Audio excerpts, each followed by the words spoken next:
how do you do it? Well, let's do something easy to make it easy, like a switch. Is there a sanctity switch? If I only find it, if I push it, I become a saint. Well, you all know that's not there. But there is one thing you can do, and one thing you have to do, and only one thing. Oh, you mean it's not a complicated thing like I got to do a 12-step yoga program? And no, only one thing.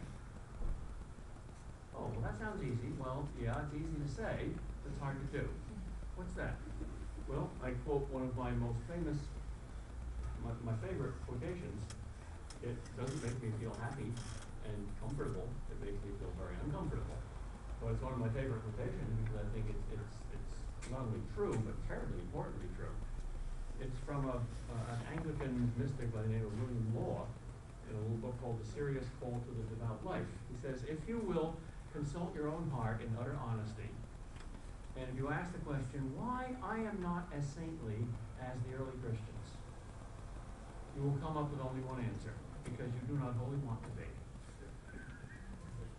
Oops again. No other excuse. You see, this is the one thing that you can do just by wanting to do it. Because it's a matter of the heart and the will.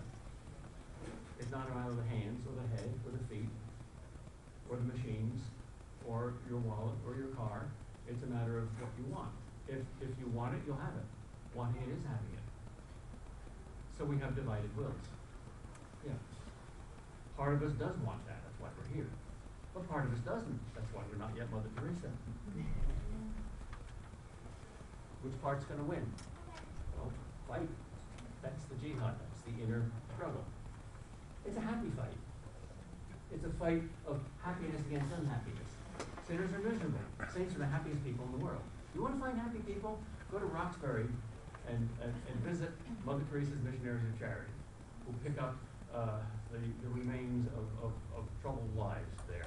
And they have a really hard life. And they get up at 4 o'clock in the morning and pray for 2 hours. And they only have one change of clothing. And they sleep in narrow little hard beds. And they are the happiest people you'll ever meet in this world. Because they've given their whole heart to Christ and they've got none left for themselves. And the stuff that's left for themselves is where the sadness comes from. And the part that's given to Christ is where the happiness comes from. So they found their secret to happiness. Do it. And if you do it, last point is you're guaranteed to win. Guaranteed. No question at all. How do you know that? God said so. No higher authority than that. And you can also see it. And insofar as you do that, you'll win. I am not a pessimist. I do not think America is lost. I think Europe is probably lost. But I don't think America is lost. And the third world, hardly, just the opposite of being lost. That's the first century all over again. Miracles all over the place. Exorcisms. Visions. And I guess some of them are fake, but most of them aren't. Conversions. Christianity is growing like crazy among the so-called third world. Latin America, Africa, Asia. So maybe it's moving, but it's certainly not dying. Well, is there anything more particular that I can say in light of this? Is there any particular choices that we can make that will help us to do this?